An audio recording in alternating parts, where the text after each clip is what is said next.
So here we are, it's a beautiful day. Jersey City just across from me and New York City behind me. It's an awesome display of just architecture. If you look and see the skyline, you see so many different designs, so many different buildings. But when does a building become more than a building? So that's what we're gonna focus on today on this episode of Blueprint. I'm Nan Zapanta. As an industrial designer, I spent years admiring the great designs of products, vehicles, and architecture from all over the world. But I've found architecture to be the most captivating. I love learning about each building, discovering the characteristics that make it unique, and understanding the purpose behind its design. Most of all, I love hearing the stories behind each structure and seeing God's plan in putting it all together. Join us as we discover the blueprint of the buildings and structures inside the Iglesia Ni Cristo. The cool thing about living in Southern California is all the different kinds of architecture that you can find, like the US Bank Tower in downtown Los Angeles. But what makes it more than just a tall building and a downtown skyline? The answer to that question is right across the street from it. In 1986, fires devastated the historic Central Los Angeles Library. In order to rebuild the parts that were lost, air rights were sold across the street to developers. Hence, the tallest building on the West Coast was built. But most importantly, the Central Los Angeles Library was able to offer the social, educational, and cultural services it almost lost to the fire. New Jersey may not be known for having the tallest buildings on the East Coast, but it is known for having some of the earliest communities built in the US. These early communities became symbols of the future for many of the early immigrants, and this is what they longed for. Bayonne, New Jersey is one of those communities. So we've been driving around Bayonne, just getting a feel for the community and the surrounding area.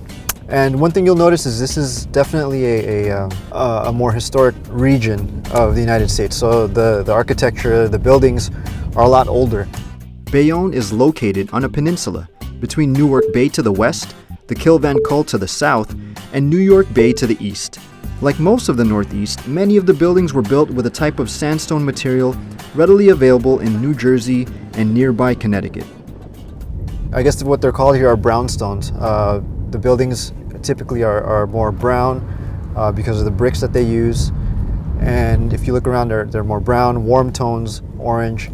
What happens is you see all that and you turn and then you see the chapel. The new house of worship sticks out even as you approach it. Blue and white in color, you see it first by the two steeples and then by its flagpoles in the front. You can see people slowing down and looking at the place of worship. So it's definitely a great addition to the community. I spoke with Joe Makowski, a former councilman who has lived on this block for over 40 years and has seen the building used for various purposes. The building before was the Ukrainian National Home. Oh, okay. And what it was they rented the hall there, but they had meetings there. And Joe watched the building transform from the Ukrainian National Home to an arts theater and lounge. People came later at night and in and out of the driveway, and there wasn't good lighting like the lighting that you have now is so much better that we're afraid that somebody was going to get hit with the car, or there used to be motorcycles that used to come. He's hoping the change in ownership will bring the type of people that will help raise the community. So I'm not familiar with, your actual faith services that you have here, but I'm very impressed with all of the participants and the parishioners here. I find that wonderful and very quiet and just beautiful. Out of things that you see, what kind of captures your eye the most? Well, when it's lit up the sign, Church of Christ, and that is in it's written in Filipino. Yes. Okay, and that's what I always go to that. So first. the seal, like the seal, yes. With this change, and what I watched it from the beginning. It is amazing, the transformation, and you can get a chance to look inside just to see. I would love to see the inside. I'm here on Avenue E in Bayonne, New Jersey, where you can find the newly dedicated house of worship of the local congregation of Jersey City. As you can look around, it's very, very distinct in its architecture, and I'm really excited not to just check out the outside, but also the inside. So let's go check it out. Interestingly enough, this building more or less started off as a plain box. That all soon changed once the work began. A vaulted 2-level roof was constructed, raising the overall height of the building as well as the interior ceiling height. Additionally, dual steeples that rise above the roofline were added, instantly changing the profile of the building. The aesthetics continued to transform with the addition of a stucco overlay to the exterior walls of the building, along with decorative molding that is common with many Iglesia Ni Cristo houses of worship. Another significant addition to the exterior is the dual staircase that leads to the newly added double-door entry into the main lobby. Well, I am the general contractor. ALVIN PEREZ was the contractor responsible for the renovation of the house of worship. He took me inside the building for my first look at the interior. Wow, this is amazing.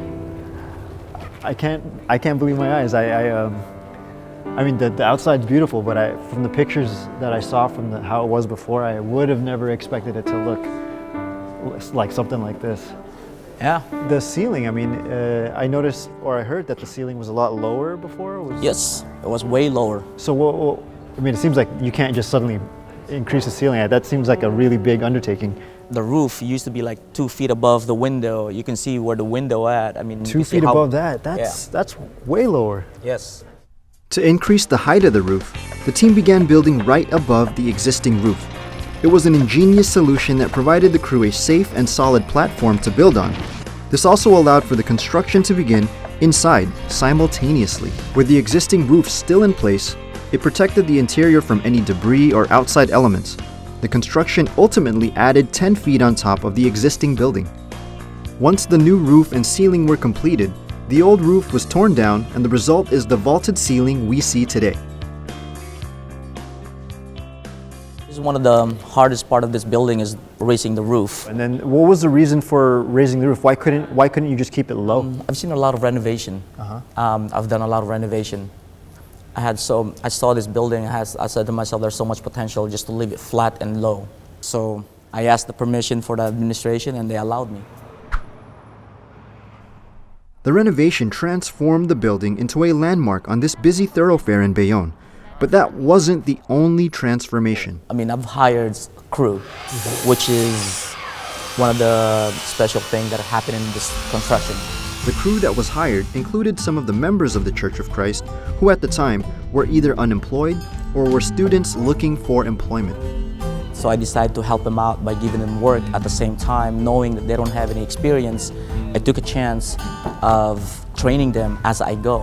Why would you, what motivated you to do that? I don't know, I felt something that I knew by using the brethren, I know they're going to give the love and their 100% effort because they belong here and this is their chapel, and I knew they're not going to give up on me.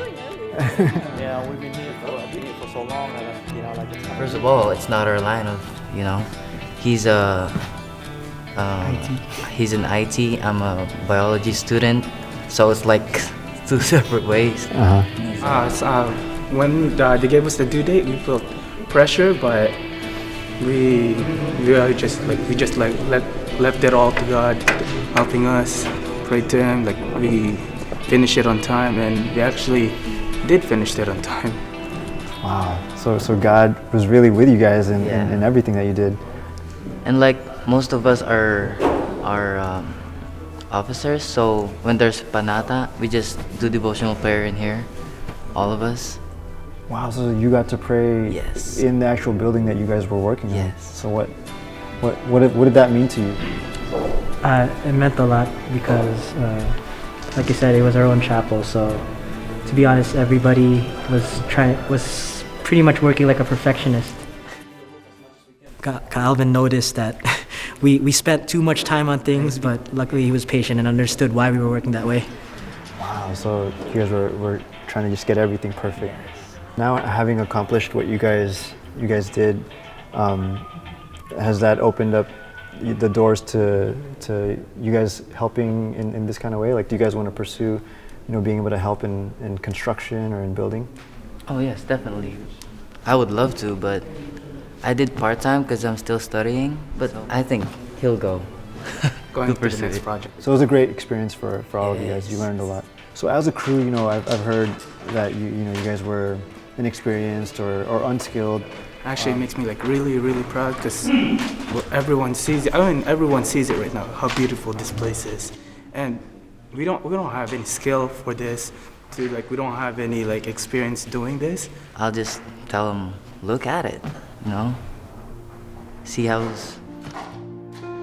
that's the work of a rookie, but that's with God's help. As we sat there, admiring the details of the new house of worship, I knew they saw more than just the wood and the paint. In every completed detail, they saw the opportunities God presented them, the prayers God answered when no one else believed in them, and even the lessons they learned about themselves and their faith. We even have Bible studies because of this. I mean, Bible students. Because of the house of worship? Yeah. Just from them seeing it? I mean, they're working here, so we invited them, so... Oh, they were one of the workers that were working here. Oh, wow. So it's just a chain of events that are happening. So many blessings because you guys were working here, putting in so many hours, all for God. All for God. All for God.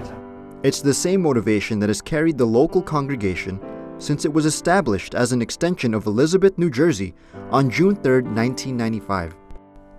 It moved them each time they needed to find a bigger place and fueled them in every extra hour they spent setting up for the worship services.